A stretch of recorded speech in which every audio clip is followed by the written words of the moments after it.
Ya, dari sekian banyak langkah diplomatik yang kemudian ini dilakukan, pertanyaannya sebenarnya setiap hari sama. Akankah memang nantinya gencatan senjata ini akan betul-betul diberlakukan dan mungkin akan berlangsung permanen di tanah Palestina? Itu yang akan kita bahas, pemirsa, di Apa Kabar Indonesia Malam dengan sejumlah narasumber yang sudah hadir. Kita akan sapa satu persatu. Sudah ada Pak Smith Al-Hadar yang merupakan pengamat Timur Tengah. Selamat malam. Assalamualaikum, Pak Smith. Selamat malam, waalaikumsalam. Baik, di sebelahnya juga sudah ada Mas Agung Nurwijoyo yang merupakan pengamat hubungan internasional Universitas Indonesia. Mas Agung, terima kasih sudah hadir. Sama-sama Mbak, terima kasih diundang kembali. Baik, saya ke Pak Smith terlebih dahulu.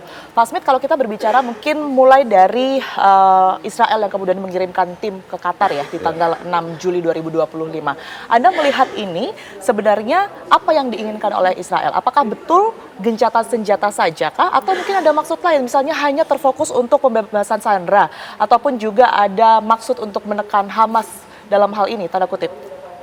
Ya, yang pertama ini kan Netanyahu dipaksa oleh Presiden Amerika Serikat Donald Trump untuk secepatnya mengakhiri perang. Nah, jadi dia terpaksa kirim delegasi ke Qatar. Ya. Pada saat bersamaan dia terbang ke Amerika Serikat. Jadi Trump sudah mengusulkan, membuat proposal untuk mengakhiri perang. Tapi untuk transisinya itu pertamanya 60 hari.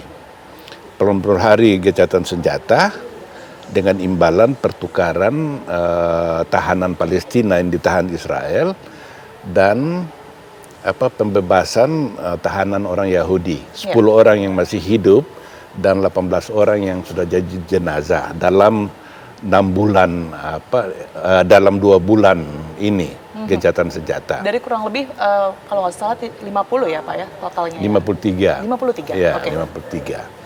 Nanti gelombang berikut baru di ini. Nah, detailnya ini yang belum disetujui. Detailnya itu adalah Hamas ingin setelah 60 hari itu gencatan senjata berlanjut untuk pembebasan seluruh tahanan dan Israel keluar dari Gaza, Palestina dan bantuan kemanusiaan masuk penuh. Nah, ini Netanyahu belum setuju. Dia minta supaya Hamas melepaskan senjata dan keluar dari Gaza. Tapi itu hal yang mustahil bisa dipenuhi oleh Hamas. Tidak mungkin gitu.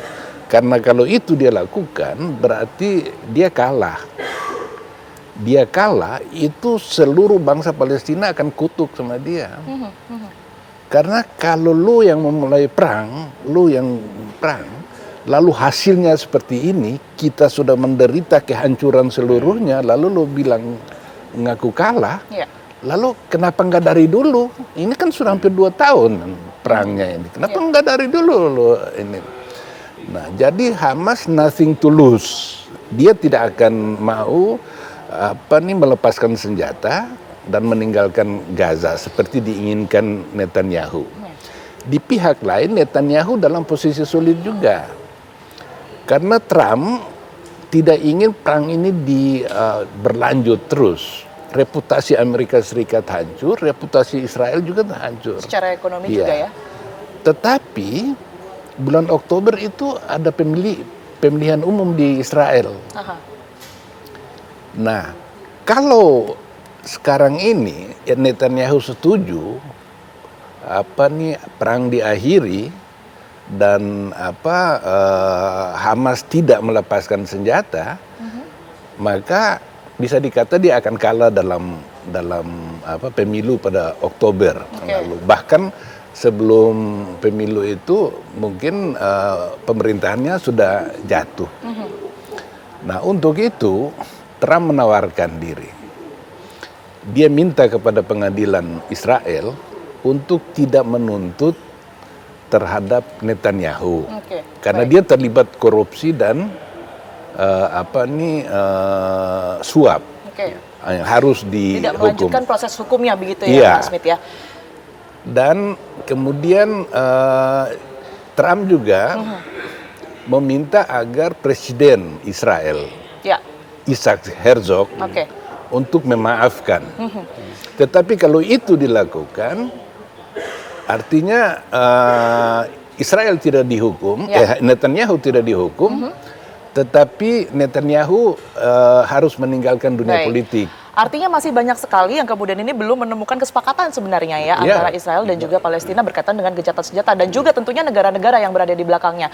Kalau menurut Anda, Mas Agung, ini yang kemudian dibicarakan, kita kan ketahui ya bahwa di tanggal 7 Juli malam, artinya besok waktu Indonesia, ini akan ada pertemuan antara Trump juga dengan Netanyahu begitu.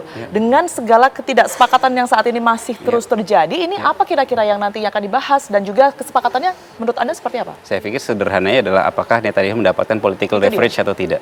Nah, kalau Netanyahu mendapatkan political leverage, karena kita tahu ya bahwa tanggal 6 ini sebenarnya ada pembicaraan juga, delegasi Israel juga sudah bertemu dengan pihak mediator ya, di Qatar gitu ya. Walaupun pertemuannya terpisah antara pihak Israel dengan pihak Hamas seperti itu. Tapi kan itu tidak menemukan titik temu ya. Beberapa permintaan terkait Hamas kan meminta permintaan secara khusus kan, makanya kemudian kata Netanyahu adalah itu tidak bisa diterima, proposal yang disampaikan atau permintaan diberikan oleh Hamas tidak bisa diterima. Poin perihal masalah Hamas meminta bahwa Gaza Humanitarian Foundation harus dihapuskan ya. Yang kedua, Hamas juga meminta bahwa tarik mundur semua pasukan. Dan yang ketiga, urusan masalah apakah ada garansi perihal masalah tidak adanya selama 60 hari itu serangan dan segala macamnya. Nah, tapi lepas daripada 3 permintaan tersebut, kata kuncinya adalah tidak di tanggal 6 ya, tapi tanggal 7. Apakah pertemuan ini akan melahirkan political leverage untuk Netanyahu? Yang tadi sudah banyak dijelaskan oleh Pak Smith itu ya, perihal masalah terlibat kasus 1.000, kasus 2.000, kasus 4.000 sebutannya. Itu kan kasus urusan masalah suap yang menimpa Netanyahu. Apalagi ada tadi pemilu dan segala macam. Artinya Netanyahu ini sebenarnya membutuhkan political leverage yang didapat dari Amerika Serikat. Kalau Israel secara kawasan dalam konteks dia melakukan serangan dan segala macamnya, ini kan pengen menunjukkan bahwa dia pengen menunjukkan hegemon juga. Tapi dalam konteks Netanyahu-nya, saya melihat ini ada urusan bagaimana dia untuk bertahan. Survival-nya ini pengen ditunjukkan. Makanya kemudian sangat rasional pilihan yang selalu diambil oleh Netanyahu. Makanya saya sepakat dengan judul hari ini, Israel dipaksa. Karena karakter Israel di bawah Netanyahu ini dalam sejak 2023, karakter perpetual war, perang tanpa akhir. Jadi ketika di Gaza sudah mulai deeskalasi, dia akan membuka front baru dengan Hizbullah, dengan Iran. Bahkan sekarang ketika kita bicara 1-2 hari terakhir tentang pembicaraan perdamaian dan gencatan senjata, kemudian di saat yang bersama kita ada cerita masalah bagaimana Israel melakukan serangan terhadap beberapa power plant yang dimiliki oleh Houthi di wilayah Red Sea seperti itu. Artinya dia tetap pengen ada perang ini terus berlanjut. Tapi di siang bersamaan Trump ini pengen mendorong nih agar kemudian ayo selesai dulu nih. Gitu. Nah, tergantung dari political leverage apakah Netanyahu mendapatkan itu atau tidak. Itu saya pikir kata kuncinya. Oke, Mas Agung tadi sempat mengatakan bahwa sebenarnya mungkin yang terpenting kita soroti saat ini adalah Amerika dan juga pertemuan dengan Israel begitu ya. Betul. Tapi sebelumnya ini kan memang diadakan terlebih dahulu pertemuan dengan Qatar. Kalau Anda melihat sebenarnya kenapa Qatar ini selalu kemudian ini dijadikan mediator ya dalam semacam perundingan-perundingan seperti ini? Secara sederhana memang Qatar plus Mesir ya sebenarnya. Dia ada aktor yang kemudian diterima oleh kedua belah pihak. Mediator itu kan memang akhirnya ya harus jadi honest broker ya, menerima kedua belah pihak. Tapi kata kunci kemudian ketika kita melihat Qatar adalah perang 12 hari. Qatar melihat ada ruang yang middle ground lah, yang kemudian melihat ruang untuk melakukan negosiasi. Ya, kenapa poinnya perang 12 hari antara Israel dengan Iran? Salah satunya kemudian bisa dilihat adalah ketika kita melihat perang tersebut, ya efek perang Iran habis-habisan, Israel habis-habisan, iya. Tapi di titik itu salah satu rasional yang kemudian dilakukan oleh Israel melakukan berbagai macam serangan adalah dalam konteks persepsi ancaman. Siapa yang disebut Israel sebagai existential threat. Nah, ternyata kan dalam konteks Iran kemarin, pengaruh Iran dalam konteks kawasan saya melihatnya sudah jauh lebih menurun.